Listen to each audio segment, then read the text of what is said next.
Friday. We're back. Back. Another day that does not suck, right? God, Definitely doesn't man, suck. not at all. What a weekend, right? Have you guys seen that video? Bro, have you seen that video? I know me and Hose have seen it. The one that OU football posted on Twitter, X, just recently.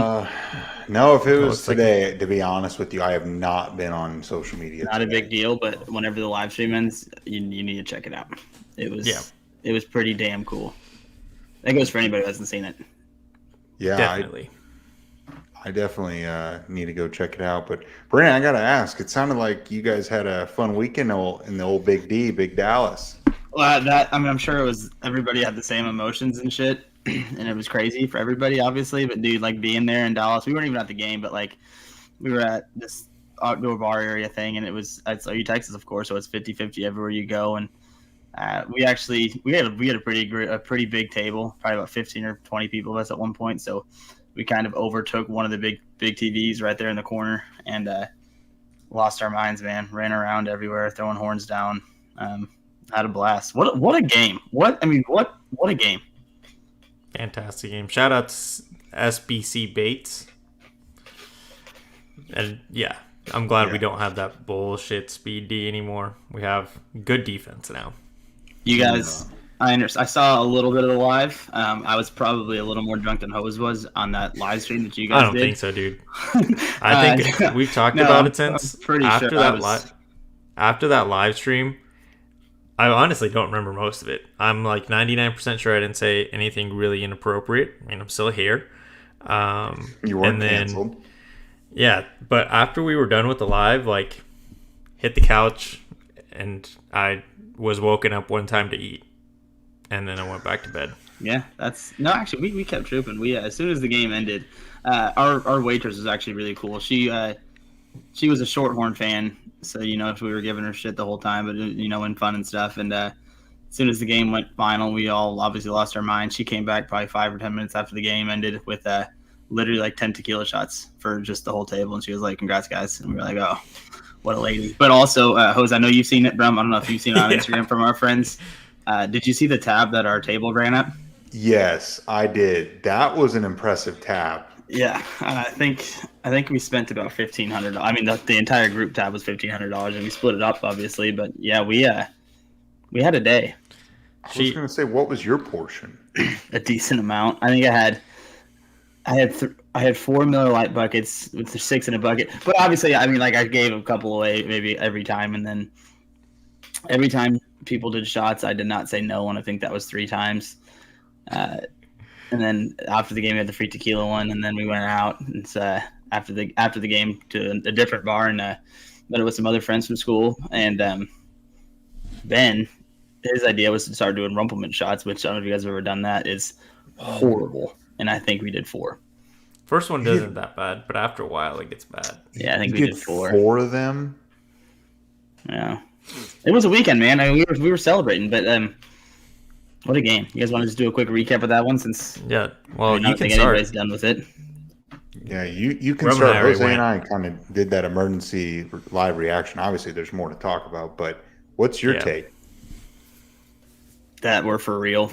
I mean, you look at everything that I think you were stressed out about, and that going into that game was the Texas defensive line. Obviously, had 5 or 6 sacks against Alabama. I think we limited them to 1, maybe. I think they had 1, right?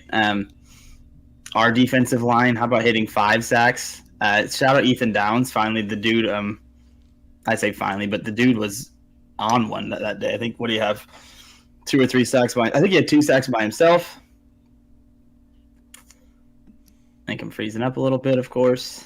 No, you're good. You're perfect. Okay, yeah. 2 sacks on his own, which is fantastic. I thought Jacob Lacey with the game on the line, because they were driving there, and he got a sack that made it 2nd and long, and then it ended up being 3rd and long, and then Sark obviously ran the ball. He kicked a field goal. The rest is history there. Jalil Farouk, yeah, that dude, he's legitimate. Tommy Walker looked fantastic. But I mean, Dylan Gabriel, like, is there anything more that needs to be said about Dylan Gabriel and how he kind of just did everything for the team? I mean, he seemed to.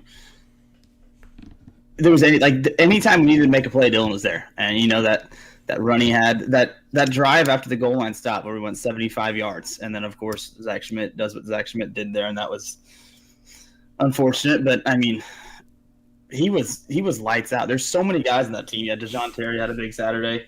That might have been the most fun OU Texas game I've ever watched, and it seems like we say that every year Oklahoma wins because the past three OU wins have been like crazy wins.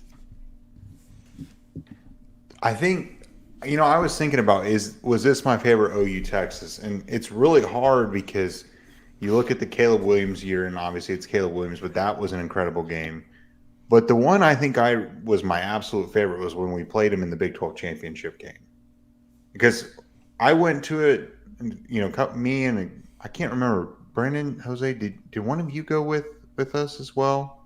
Okay, I know I went with some of our other friends.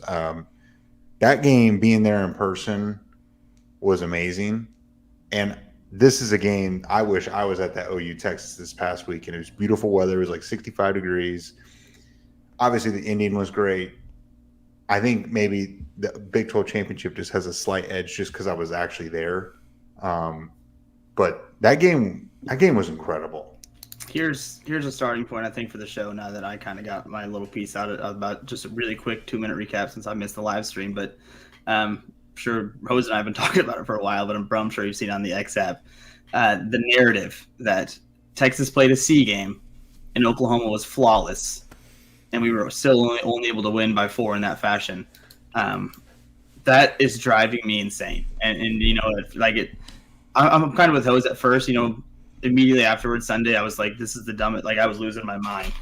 And then yesterday, still a little pissed off. I mean, it's still annoying every time I see it, but today I'm starting to come down to earth a little bit on it. But the idea that Oklahoma played a perfect game is the dumbest thing. That makes no sense. Did we not have a block punt that led to a Texas touchdown? Did we not miss a field goal after a 75-yard drive after getting a turnover on downs that would have put them up 10 midway through the fourth and push it?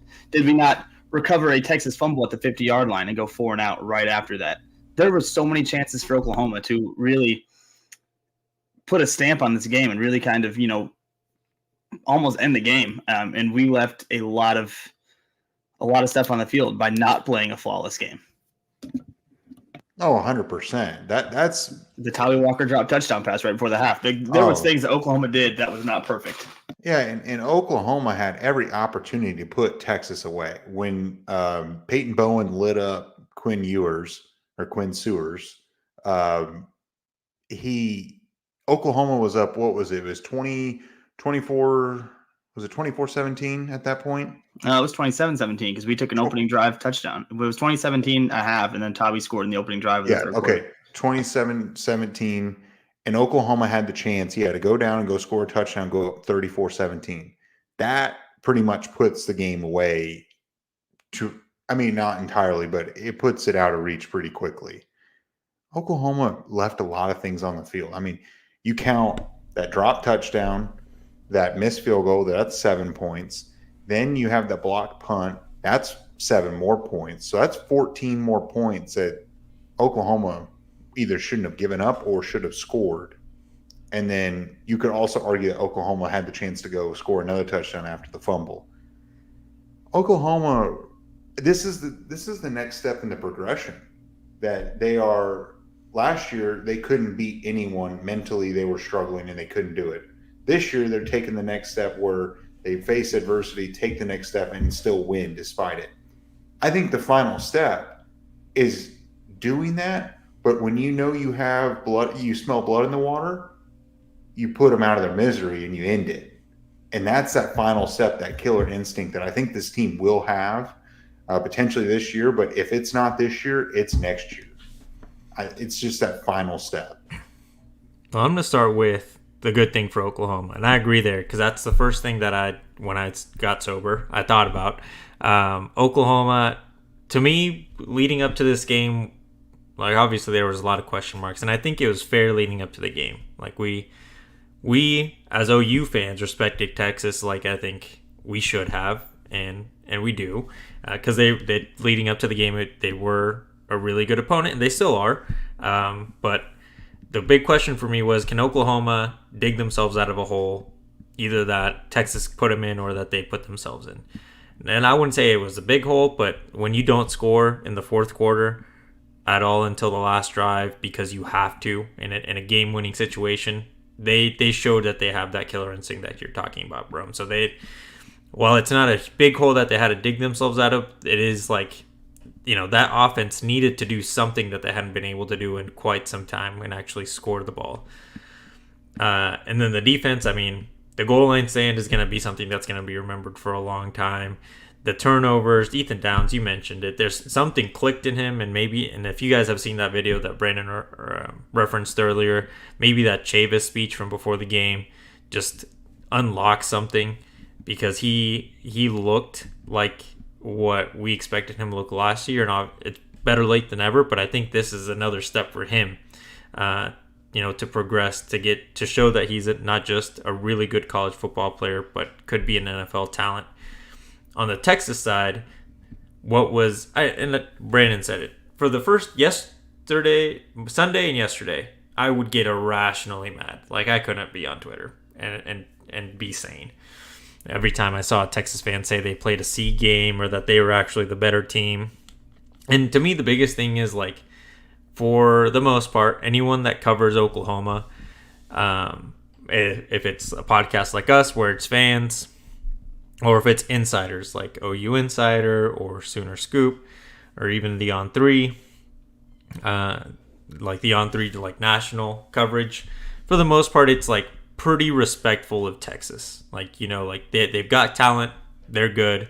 But then when you look at Texas insiders or people that actually cover Texas, it's Oklahoma isn't Texas. They're not good enough. And even the insiders, that fat fuck George Ketchum or whatever his name is, he said that there's no one on Oklahoma that would start for Texas.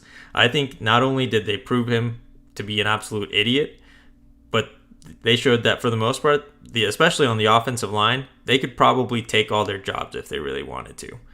And then and obviously the fans think it's a C game. If they think that's a C game, then Oklahoma must have played, below OU's level, because we've seen what the Oklahoma offense can do.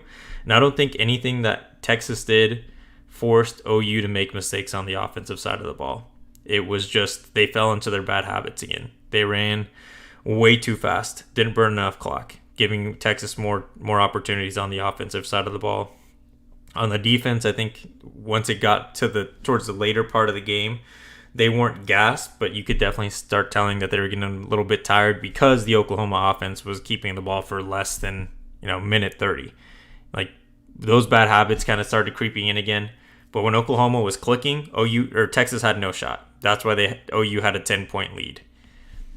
If this game happens again, I am more than confident that OU is going to beat them by more than a touchdown next time. Couldn't agree more. I couldn't agree more. And then going off the chat here, yeah, Caden Green, I think, looked really, really good. Stepping in that role in that game as a 18-year-old, 17-year-old kid, wherever he was, or however old he is, and to play the way he did was fantastic. The guy that I forgot to mention in my initial opening recap video, I think the play that Walter Ross made on the game-winning play is something that is not being talked about half enough, because the dude blocked two shorthorns. Two by himself, long enough to keep Dylan Gabriel alive to find Nick Anderson. And because that pocket did eventually collapse as you expect it to do when it's 2v1, but he held him off long enough. Dylan Gabriel also, a jump pass there, because he probably couldn't see it, but just the entire play, there's magic. It really was. It was. That last drive was incredible. But Caden Green coming in, he really shored up that offensive line and it really settled everything down.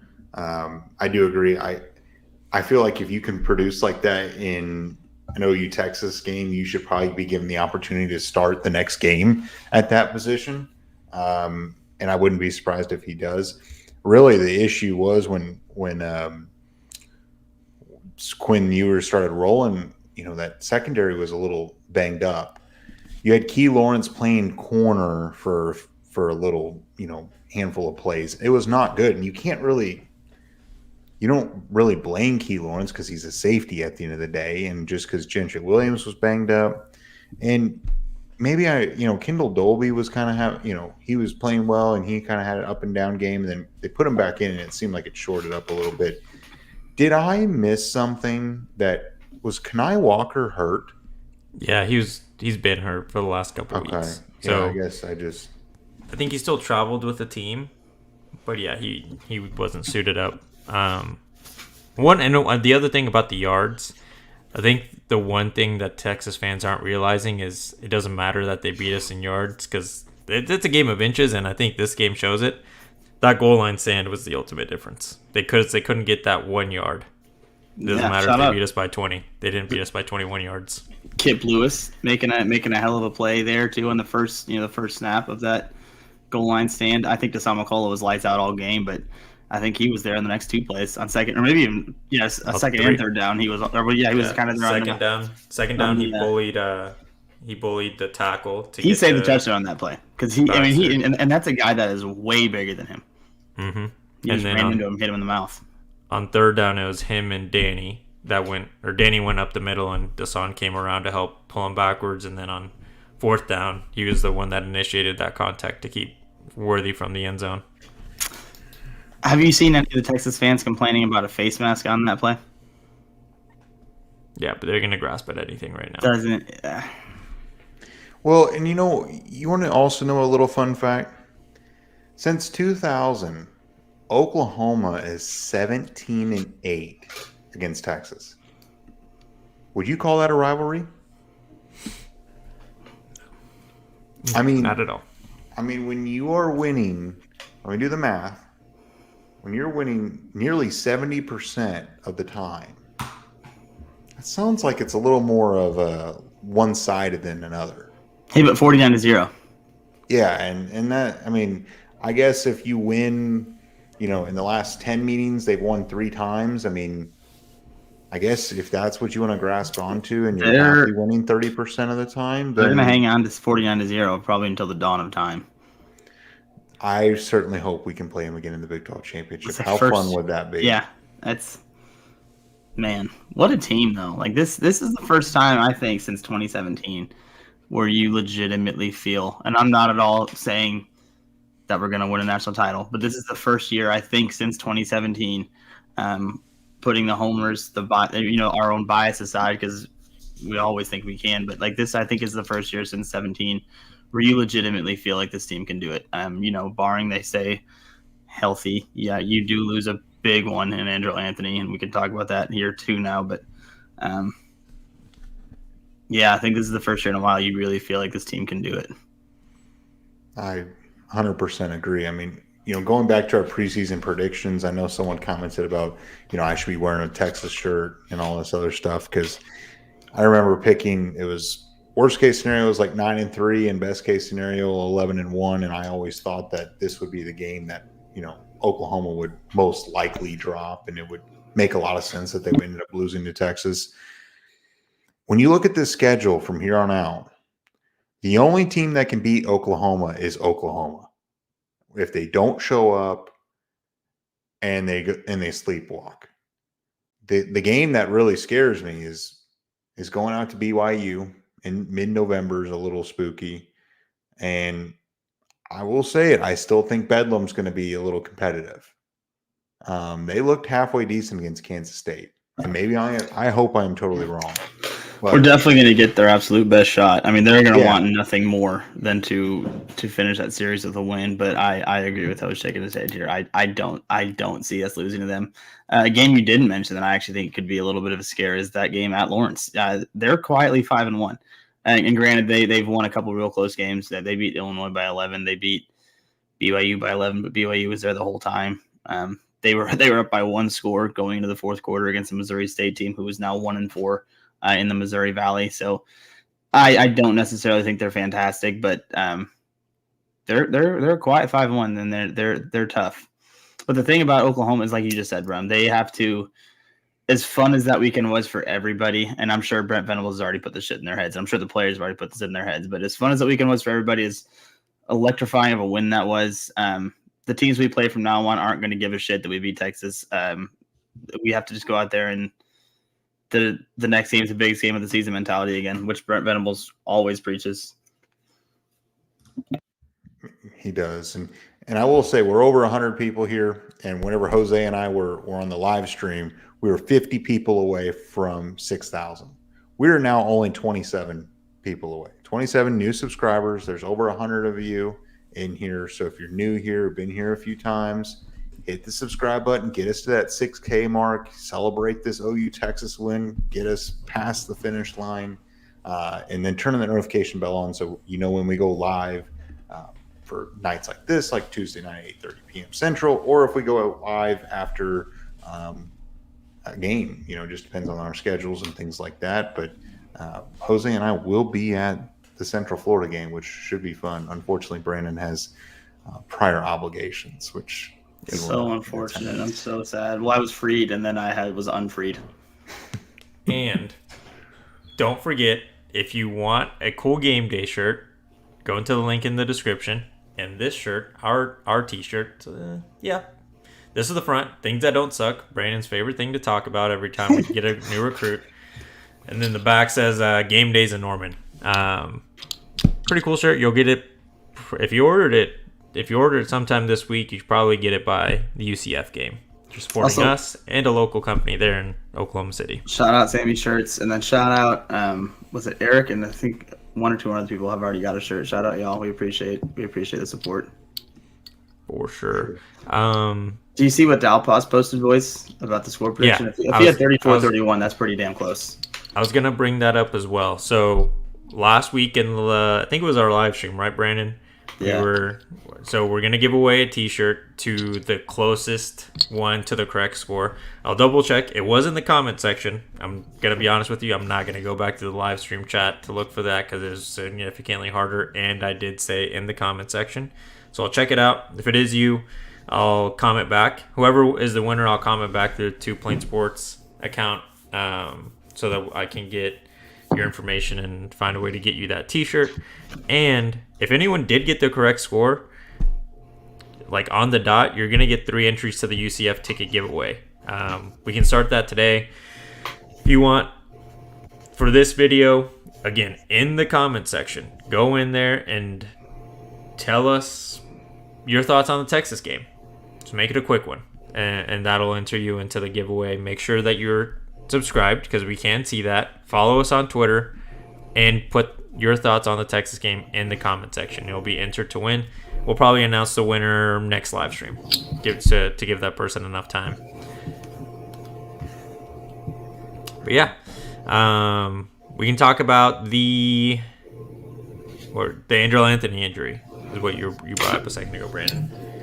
Sucks. Take it? It sucks a lot. I mean, at the end of the day, Andrew Anthony was the team's leading receiver.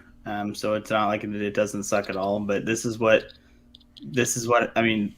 This is the competitive depth that Brett Venables talks about. It's just it sucks. We wish the best for Andrew Anthony. Hopefully that guy, recovers well. Hopefully the surgery goes well. All of that. But it's for Oklahoma now. It's the next man up. And when we were talking about it at first, I was thinking the young guys. I was thinking my guy Jaquez Petaway might get a chance now to step in, or maybe JJ Hester even, or LV Buckley Shelton, somebody. But you mentioned Hose, and I think you're right. I think Nico's going to step in and fill that role. He's got to be the starter.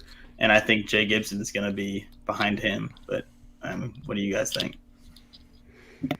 I mean, Nick Anderson he's the real deal. And it seemed like, going into this season, it's just been the biggest issues with him is just staying healthy. And obviously he's put together a fantastic first half of the season. And I think he's just scratching the surface. Jalil Farouk is the number one guy. He has really emerged recently in the last few games as the guy, and it was like 1A, 1B with him and Anthony. It does hurt to lose Andrew Anthony. I mean, I'm not going to sit here and say it doesn't. But if you're going to lose someone in a position group, the wide receiver room is so deep and so talented and so many guys that can contribute that you think you're not totally out of luck at that spot. And having Nick Anderson kind of already emerge really makes you feel that much better. And obviously you got Drake Stoops and Gavin Freeman there, but knowing that you already have Nick Anderson, who's caught, was it He's caught 5 touchdowns this year. 5 or 6. He had 3 in the Tulsa game. Obviously, 1 against Texas, 1 against Cincinnati. So for sure 5. I don't know if there was another one somewhere in the season. So a guy that already has 5 touchdowns. I mean, you feel good that you have Farouk, Nick Anderson, Drake Stoops. That's a formidable 3 right there. WOQ's got to step up too. I mean, he's been playing fantastic football this season. It's time for him to be the true number 1. I think he's got to. The Nick Anderson's for sure. I think he's the guy that has earned the most playing time. Sure, clearly in practice he's earned enough playing time to do what he's done already. But now with Andro, like you guys said, unfortunately having to miss the rest of the season, he's the natural fit to come back in to be the starter opposite of Jalil and next to Drake. The person's role I see expanding the most here is Brennan Thompson. He got a little bit of, go in the Iowa State game there towards the end. But he's the one that would add that threat that Andro was, the speed. When you need some sort of deep threat or just a guy that's going to distract, maybe you need safeties to respect and get off the middle of the field so that they're starting to stretch out the defense a little bit. Brennan Thompson's role is more than likely going to be the one that gets more snaps because of Andro not being able to play. I think Gibson, for a lot of people, would like to see Gibson, but I don't see, Gibson doesn't have that type of speed where you're like, yeah, he's going to break the game here, he's going to stretch the defense. Gibson's more like he's going to make that big competitive catch when you need something in a big time situation. And Nick Anderson can start eating at some of those snaps if the biggest thing that they're going to need is speed out there. Joel Farouk and then Brennan Thompson are my expectations on who's going to get an expanded role outside of Nick Anderson. Anderson does have 6 touchdowns. We were wrong. The 3 against Iowa State, 1 against Cincinnati, 1 against Texas, and he scored on the long ball against Iowa State. Yeah. How about a guy like LV Bunkley Shelton? Does he start to see the field at all? I mean, he came into from Arizona State. He had pretty solid stats. I think 500 or 600 yards with ASU. Comes in, has kind of a up and down season last year. Does he see any reps and kind of in that role? I don't know. You would hope Jaden Gibson, but I agree. I mean, you've got to have that burner that Anthony is, and I don't know if Anthony or if LV Bunkley Shelton has that kind of speed, but I mean, you would think this is his opportunity. I mean, at some point, it's now or never, right? Gotta be. If it's not now, not now, it's never. And I think the same goes for JJ Hester. I don't know if he's all the way healthy now or whatever, but I mean, he hasn't. I don't think he's ever seen the field in a Sooner jersey. He did maybe a couple times last season, but him and Shelton were pretty limited. They could. At the end of the day, this coaching staff also is probably going to take practice into account a lot here for who's going to get more snaps. And not just what us as fans have seen in the games. I just Thompson looks as of right now, it looks like the only one that's got the kind of speed that would supplement or I guess replace what Andro had. Yeah, and you can't also in this schedule having this bye week where it is right now, it can't come at a better time. Guys are banged up. Obviously, you lost Andro Anthony for the year, but I mean, Gentry Williams is banged up. You're dealing with bumps and bruises. I'm sure. Cade Matar was carted off. I think Brent Venables said that he's back sooner than later, but I mean, yeah, he was carted off. Yeah, I mean, and you had a lot of guys just hurt, and which you need an extra week here. And also, I think it comes at a good time that, there could be a letdown after this game as far as, coming off that emotional win. I think when you get 2 weeks away, it helps refocus the guys. And I really think the schedule broke in a really nice way for Oklahoma. I mean, granted, the bye week was the same week last year as well, but I think that's important as well. And then you get the UCF, and then you go to Kansas, and you finish on October, and should be 8-0. I mean, yeah, you'd hope so. Knock on wood. The Kansas game, to me, since the beginning of the year, has been the one where once you make it past Texas, that's going to be the biggest challenge. And I think at this point, the biggest question mark for Kansas is who's their quarterback. If Jalen Daniels is out there, I think that's someone that could actually threaten Oklahoma quite a bit because he's pretty accurate when he's throwing the ball, and he can run. Probably the best running quarterback we're going to face all year. So he's definitely a true dual threat QB. I think even if he were to play, though, I don't think it's going to be a fully healthy Jalen Daniels. Well, they haven't thrown him out there, even at 70%, whatever he might be. So yeah, that's the biggest question mark. Whoever's quarterback, if it's Daniels, even if he isn't healthy, like you're saying, Brandon, he's probably still going to try to make plays. But if it's Bean, I think Oklahoma, the players at this point have seen enough of Bean where it will be more competitive. They'll be able to anticipate more. The defense overall is better, and I think while we haven't really seen them threatened by a guy with Bean speed at the quarterback position, I think it's going to be more so a challenge for the front seven rather than the defensive backs. Because if you watch the Kansas-Texas game, he was not accurate at all. And maybe being at home is going to help, but Oklahoma fans are going to travel to Lawrence, and there's going to be plenty of hostility there for him to have to fight through. I guess at the end of the day, we'll see, but Kansas is still... BYU's okay. It's just an away game. I think that if the fact that they got through this weekend makes me a little bit more confident in them having to go to Provo. A lot of good stuff. Can we also talk about, just real quick, about how stupid Miami is? Because you guys know how much I love to shit on Miami on this program. That's the dumbest thing I've ever laid witness to in my entire life. Obviously, I didn't get to see it live. So I don't know, there was a bunch going on, but I saw that clip afterwards. Have you guys seen the clip of the Miami offensive linemen? Just like there's so many things about that. Just what are you doing? Make that make sense. You can't. Well, and Cristobal just said, I should have told him to kneel. Like, bro, you're a head coach for a Power 5 team. How do you not know the situation? How does your quarterback not know the situation? Like, the quarterback is not a true freshman or not a guy that's never played quarterback. It's not a new thing to do. Just shows you, apparently, if you play in Miami, for whoever's on their schedule the rest of the way, you're not out of it, no matter what. Even if it should be victory formation time for the Canes, those dipshits are going to do what they do. They lose. I think I say the same thing about A&M, just garbage programs, and that was awesome to see. Also, USC, can we talk about how shitty they looked?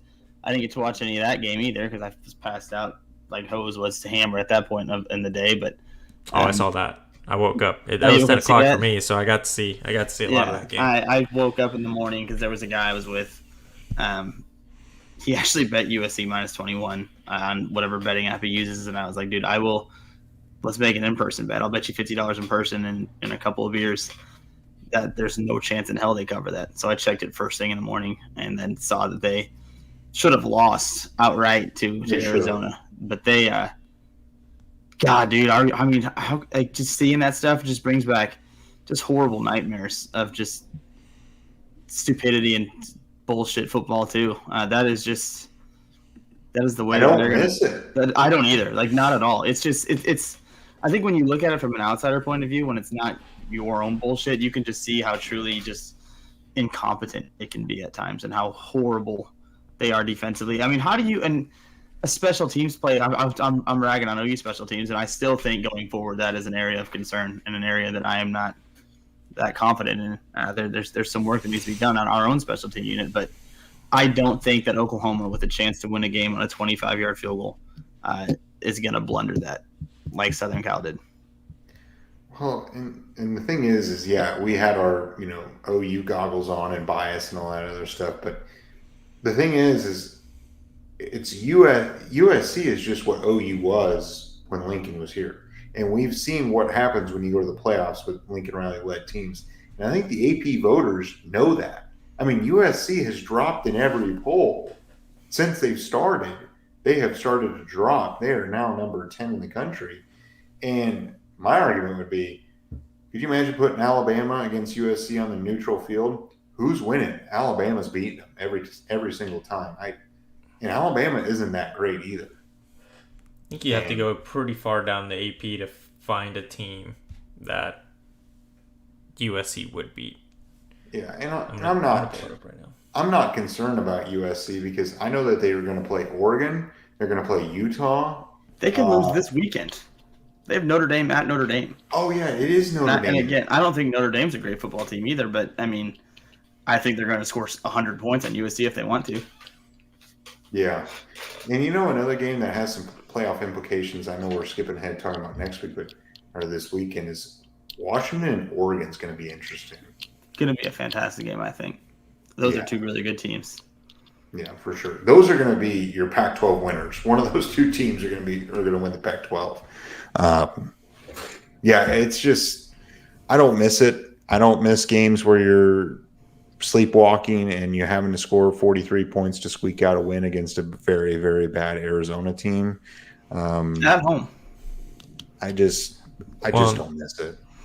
What Thunder or you Sooner here is saying, like, the refs let USC back in that game. There was, I think it was on their final drive or second. No, it was on their second to last drive. I just texted you. Sorry. The one they just. I texted you. Yeah, the guy that, or the drive, I think, that tied the game or put a USC in the lead. I don't remember exactly which one, but before the field goal blunder, they called the roughing the passer when Caleb Williams got hit right after the ball was released from his hand. And the ball ended up being incomplete. I think it would have been a 3rd and long or probably even a 4th and long where they would have had to punt the ball or go for it. And then the roughing the passer just gave him a free first down. Like there was some questionable decision making from the refs. And it was from both sides, but that was obviously the one that, looking back, probably, if they don't make that call, Arizona can just run the clock out because USC was not doing anything on the defensive side of the ball to make you think, oh, they can get the ball back and give Caleb Williams another shot here. Yeah. And looking at other games across the country, I mean, that Texas A&M Alabama game, Texas A&M doing Texas A&M things. I wanted both those teams to lose somehow if possible, but I just love watching Texas A&M lose and Jimbo Fisher looking like a couldn't agree with that too. Yeah, that guy is. Yeah, he stinks. Yeah. Show. So overall, it was a fantastic college football weekend. A lot of exciting stuff, and we get the bye week now. Now we just get to watch some college football. We get to have a stress-free weekend, man. It's gonna be nice. I know you guys already said your favorite OU Texas game, but this was by far the best one, in my opinion. And maybe I've never been this emotionally invested into an OU Texas game or OU game in my life. From the moment it kicked off, I was stressing until the very end, and then at the end, it was just this feeling of relief. And somehow I don't think I've ever felt that. Somehow our next win is going to top it too. Because I said the same thing after the Caleb year where we came back in that fashion. I was like, there's no way we're ever going to beat that game. After the 6 overtime game, there's no way we're ever going to beat that game. And just wait a year. And somehow, some way, I don't know, some crazy shit will happen. To me, the Caleb year was like, holy shit, we did it. Like, we shouldn't have won that year. And also, like, if you're a Texas fan, the fact that you never really beat Lincoln Riley is fucking embarrassing. Like, how do you not, especially when you have Bijan Robinson, all you had to do was run the ball, and you probably would have scored enough points and ran the clock fast enough that you had no chance. But that's besides the point. Yeah, I don't know how. That was a great game. This was just like, I think it was because the 49-0 last year, and like heading into this year, this was really the game where, like, where's Oklahoma at? And it showed that, like, they've made a huge leap and now actually look like a team that not only could make the playoffs, but if they do, like has serious, like, you know, as long as everyone stays healthy for the most part, has a real shot at making it to the national championship. Maybe not winning it, but they can get there. Yeah. And looking at this from a recruiting standpoint, this Oklahoma team and what they're doing right now. Would you say it doesn't suck? Well, that it doesn't suck, but it has to have a few recruits starting to look kind of, you know, like, wait, what did I do? Why did I not pick Oklahoma? Well, hold up. Or they're still uncommitted, and they're like, oh, man, maybe Oklahoma is the spot to go. They've actually got it figured out. And I'm not saying that Williams-Winery is going to be, you know, a Sooner by any means, but you know that has to at least cross his mind to some degree, and not only him, but when you look at a guy like Michael Boganowski and those types of players who now is committing on the 19th, I believe it is. A week from Thursday. Yeah, a week from Thursday, which is great. And then this Thursday, you have Daniel. He's from the NFL Academy. Daniel Akinkunmi. Okay, you got it. Yeah, I was just gonna let you keep doing that. Yeah. No worries, I got you guys. How long did it take you to get that down? It's not that hard. I think. Say it again one more time. Akinkunmi. I think that's how you say it. I'm not like 100% sure for that. You're probably fucking it up. That looks pretty close to me. So you're just guessing? I thought you heard him say it or heard somebody say it. No, it just looks phonetically. It looks correct. You're definitely botching it. There's no way. How else would you say it? Akinkunmi. That looks right. But anyways, go back to what you're saying. How would you spell Indomitian? That's different. There's a silent in there. I was going to say, that's almost as bad as me saying Grant Bricks instead of Grant Bree. I mean... Yeah, Bricks sounded right. We'll look at a video and watch him say his name. Or actually, Bricks is right. Me saying or Grant Bricks. Bree seemed right because it looks like a French name. You wouldn't think, oh, you pronounce the X, but I guess you do. Yeah. This weekend definitely helped Oklahoma recruiting. And then, there is that whole deal floating around about Zion Kearney visiting A&M or whatever, but it seemed like he was just going with teammates. Granted, you don't love him going to any other game, but they lost. Oklahoma won. I'm not really even concerned about anything when it comes to Zion Kearney. I feel like he's totally locked. Check this out. Shout out Sammy Shirts. Wow. He is dropping bombs here. Look at this. What a guy. 2 plain 10% off the order. Let's help us move some of these shirts, people. They're what a guy, man. Short sleeve and long sleeve. And probably going to be the best game day shirt. They're very comfortable, too. I wear these things around the house. I wear mine all the time. I wore it Saturday for a little bit. But, yeah, look, it's... And a chance at a Brent Venables autograph football. Exactly. Look at no that. reason to not buy this T-shirt. And then, so you've got Boganowski, you've got Daniel from the NFL Academy, and then also it seems like Eddie Pierre-Louis is trending in Oklahoma's favor because Steve Wiltfong has football commented, has a crystal ball in favor of OU for Eddie Pierre-Louis. So you certainly hope that Oklahoma cleans up all three there. You like Oklahoma's odds, and a strong showing on the field obviously helps. And I believe Eddie Pierre-Louis is coming up for the UCF game. That's OU UCF. The game he went to visit UCF was when they played Baylor, and Baylor came back and did that and broke their hearts. So OU handles business against UCF. You really like your odds in that scenario. I feel like definitely. Well, I don't even want to think about flipping anyone because this class is getting so big. If you do clean up here with these last three in the British kid, Akinkunmi or however you say it. Eddie Pierre-Louis and Boganowski. I don't know if there's really room for any more. Like, I know that obviously if Williams Nwaneri flips and it becomes a real possibility for Oklahoma, OU's got to really like look at their class and be like, who can we like convince to be a preferred walk-on, and then like help, and then just put enough NIL and for them that it pays for their school and still gets them some money that they some fuck around money. Or if Boosie Badass finally realizes that Texas A&M is garbage. Or that, like, if you do well, like it looks like Oklahoma's doing after this Texas win, is going to get these three guys. And then you have opportunities, not just at those two, but then Dominic McKinley too. Like, there's three guys out there that Oklahoma would so probably love to flip. I don't think McKinley's a realistic possibility just because it seemed like he's like whatever school he was going to pick, he was going to be super set for.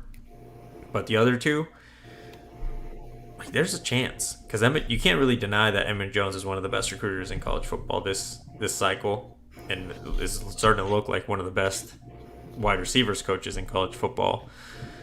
But Williams Nwaneri was like, everyone thought he was going to Oklahoma until he didn't, and it might turn out to be kind of like a DJ Hicks situation where they're going to make a huge push for him like the day or two before signing day and hope that they can pull off a miracle this time. And my question for you guys is, what are your thoughts on Grant Bree, as I like to say? Barney pointed out perfectly. I love the French accent on names. Do you guys? I've been on the train over the last month or so. I don't think he's a part of this class. Nah, not at this point. But I mean, I guess I was having the same feeling about Boganowski. The longer it went, I thought the less chance OU had, because Kansas State's not a bad team, and I think, again, anyone in the Big 12, either the schools that are currently in or the schools coming in, can make an argument that we can run the Big 12 once Oklahoma leaves, because Texas hasn't done anything since the Big 12 started. Kansas State has the most real opportunity to do that, though. They've been good while OU's been around. They are OU's worst nightmare, especially when we play in Manhattan. They have a real shot at being the kings of the Big 12. It's going to be one of those Kansas schools going forward. Looks like it at least right now. Well, that, or it could be a Utah. I mean, Utah could come in. Oh shit! I forgot those schools existed. Yeah, Utah's tough. Utah's tough. And even Deion Sanders with Colorado, they're going to recruit really well. He's going to get a turnaround eventually, but that program right now and the shit they're doing, that's another thing. I forgot it existed until you just brought that up. But Shedeur Sanders, I think the kid is special. The kid is going to be really good. But to go over there and flash a shitty Arizona State student section with your ice on your wrist or whatever the hell he had, and act like you just defeated a national powerhouse. I thought that looked ridiculous. I thought Deion Sanders pushing his kicker on the field pretty much to make him dance after hitting that kick. Just there are so many things about what that Colorado team does that I cannot stand. And again, I do think that, like Brum, you're right. I think they're going to recruit too well. Deion Sanders he has a way with these kids. He's gonna build something, and eventually, I think they're gonna dance around. It's gonna actually be meaningful because they'll be winning big games. But to be doing it right now after staving off an Arizona State team you look like an idiot to me. I think you look so stupid doing that shit. I agree with you there. That was so dumb.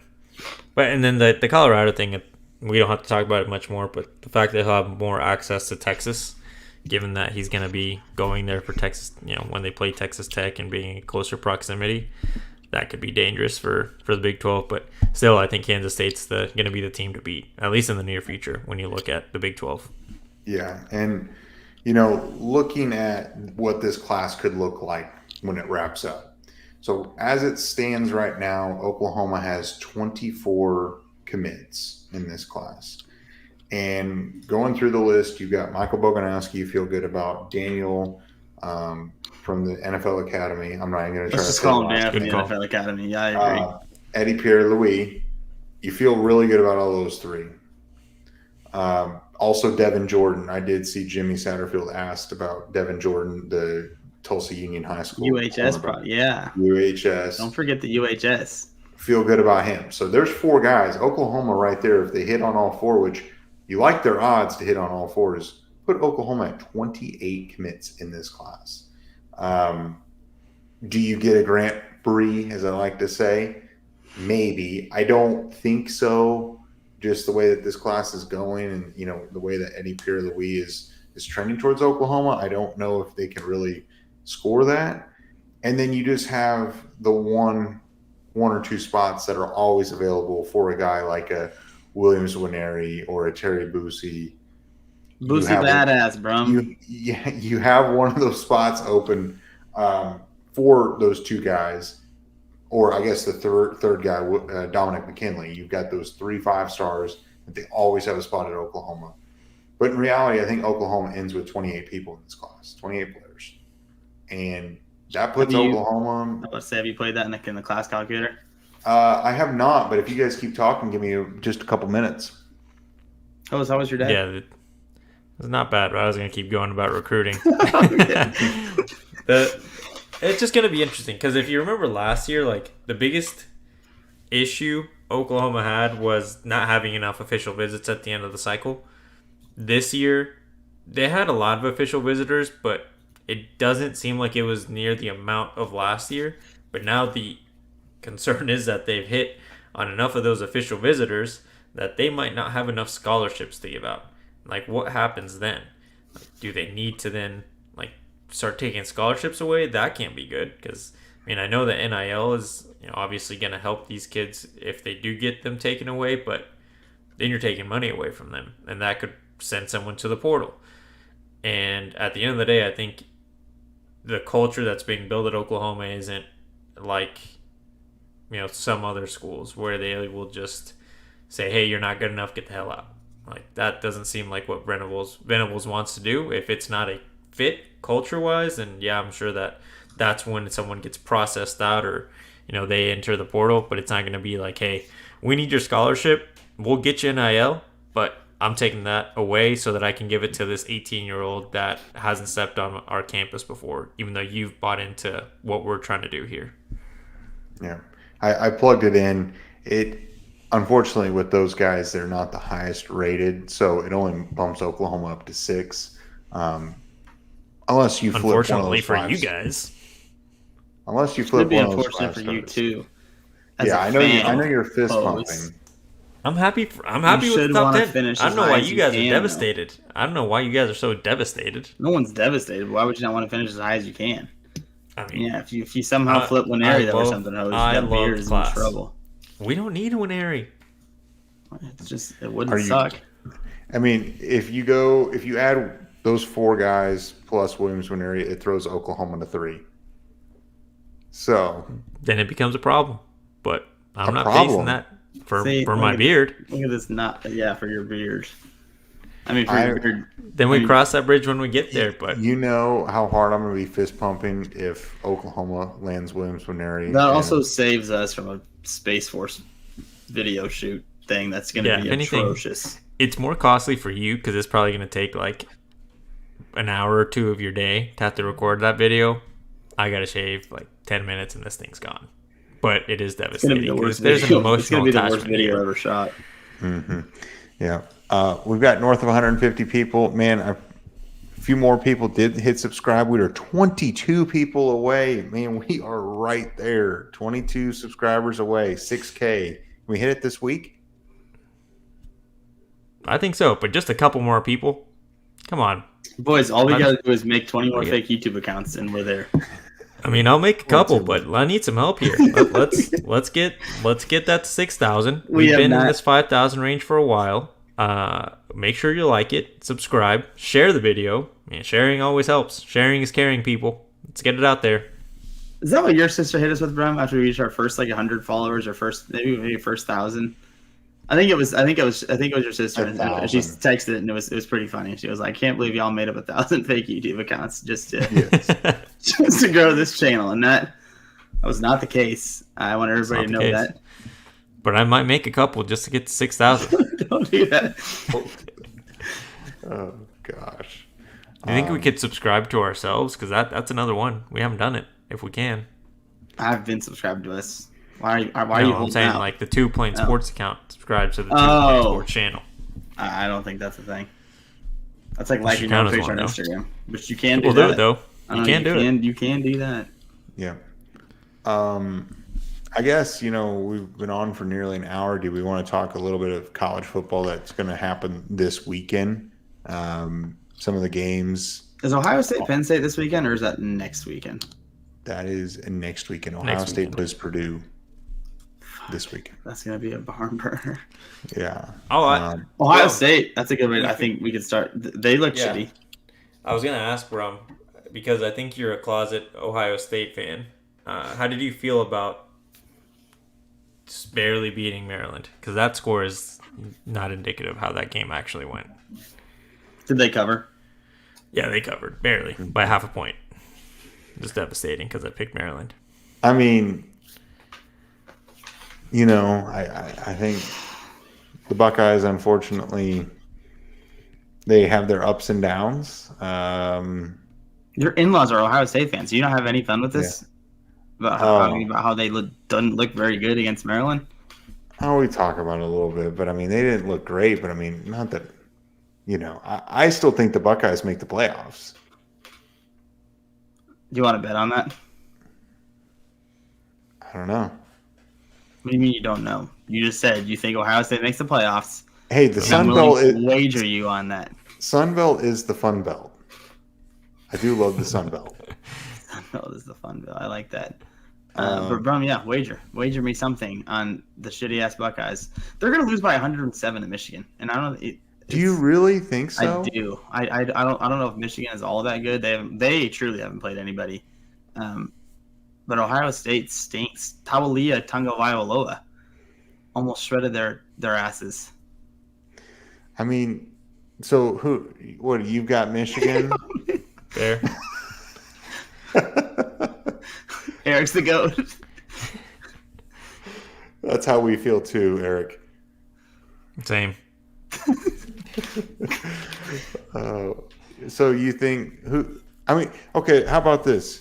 Now that we're halfway through the season, because I'm trying to remember off the top of my head, who were the final four that we had that each one of us picked? Because we picked our college football playoffs. Oh, there it is, bro. You're shaving your head if you lose. If Ohio State doesn't make the playoffs, you have no hair. Oh, I can't do that. What do you mean you can't do that? It doesn't cost you any money. It doesn't. Shout out Barney. No, don't shout out Barney. Shout out Eric. No, I can't. I can't commit to shaving my head. It's not a good look. You think you're gonna die or something? Is your wife gonna divorce you? I don't think so. Well, then you're good. No, I'm trying to remember. I remember mine. It was Georgia, Alabama, Oklahoma, and I think I put Clemson in there because I thought they were going to be better since they hired. Actually, shout out Jack Wright, by the way. That's the facts. At least it's equal. It's all about equality here. You either hate everyone or you love everyone. You got to pick one. Yeah. So one of them is for sure wrong for me. Probably two. I don't know if two SEC teams make it this year. Yeah. Okay, how about now? What is your Final Four, Brandon? What is your Final Four as we sit today? Who makes the playoffs? Georgia.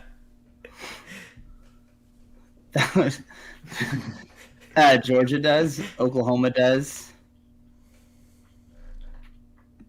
Michigan.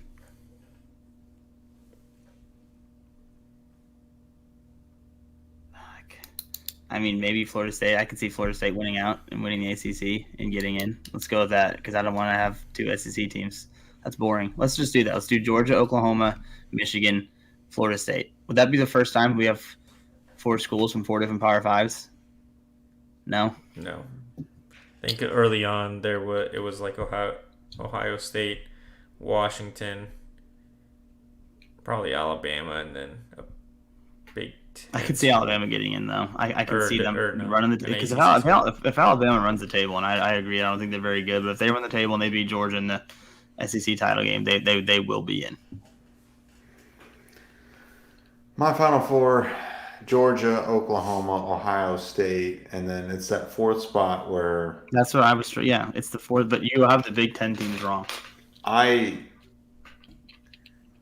kind of think I'm going to go with the Pac-12 team. I think Washington can do it. I think the Pac-12 is going to beat themselves up is the problem. Yeah. They're going to beat themselves up. We're going to know who's the real contender after this weekend's game. Oregon's the underdog for this weekend.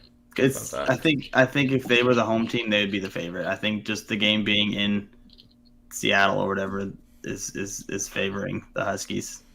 Yeah. So I mean, Florida State could make it too. I think Florida State has the easier road than any of the Pac-12 teams. I just don't believe in Florida State. They're going to screw it up somewhere. Since you're not drinking this time, perhaps you'll understand. Oh yeah, we were drinking last time. I forgot about that. We definitely were. Without us calling, 11 catches, 6 touchdowns. Yep, he is 1 of 1. His yards per catch did go down. He should have dropped it. He should have dropped and let somebody else win the ball, or win the game. Gotta think about your stats, man. No, absolutely. I'm kidding. He definitely made the right play catching that. Also, I think I saw something from. Do you guys follow the Red Dirt Ramble or Red Dirt, whatever that podcast is with Caden Helms and Nick Anderson? I've seen clips. I see clips of it. Yeah. I follow their Instagram or whatever, and they post a bunch of clips. I saw it on Instagram or TikTok. I can't remember, but I think they were talking about Nick Anderson. He has the most touchdowns on the fewest catches out of any player in Oklahoma history since 1949, and second was because I still holds the record is Rodney Anderson. That's pretty cool. Really? Mm-hmm. That's pretty cool. That's actually really cool. I would say the Final Four: Oklahoma, Georgia, Penn State, and I'm going to go with UNC. That's just... I don't know. They've already lost. I guess they can run out, though. They could win out. Florida they UNC lost has not once lost. Or twice. They're undefeated. They have not lost? No, they have not lost. Yeah. UNC... What makes you think that Florida State is so much better than UNC? Florida State's been in multiple trouble spots. They just escaped. All I got to say is the problem with Florida State is they've got Johnny Wilson. And remember, Brandon's instant analysis coming back from Space Force boot camp was he sucks. And then he's caught like 10 catches against us and 200 yards. Is that good? I don't know. Florida State can score the ball. I'm a big Penn State fan this year, so I just gotta. I think we'll find out a lot about Penn State next week, but I would not at all be surprised if they did beat Ohio State. The only thing that I would love, it would be nice if USC won and made the playoffs, is if OU could play them in the first round. And how funny would that be if Oklahoma just pounded them? We would beat the brakes off of them. That would be amazing. That would be fun. Could you imagine the build-up to that game? Yeah. I don't even know if they're going to win 10, if they're going to win 11 games. They might lose their next 3, like legitimately. I think they've got Notre Dame this week, and then after that, I think they play Utah.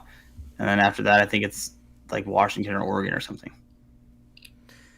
And I saw today that USC typically doesn't win in Notre Dame, and they haven't won since Matt Barkley was their quarterback in 2011. If they play like they have the past 2 weeks, like they did against Colorado and Arizona, they will not go into South Bend and win. Notre Dame's dangerously close too. I mean, if they lose this week, their entire season's going to spiral. At that point, they'll have 3 losses. You could argue it's just as important to Notre Dame as it is to USC. Yeah, it is. Oh, for sure. They have Estime, and that kid just gonna. All they have to do is hand off the ball, and then once they just decide to put all their defenders in the box, throw the ball. He can throw the ball 10 times, and then they can run it 50. That wins them the game. For sure, but no, there's a lot of good games this weekend. There's nothing better than a bye week after coming off of a win and being undefeated, being able to relax, sit back, just enjoy the games. Drink some Miller Lights. Yeah, for sure. For sure. And just hang out. It's a good weekend.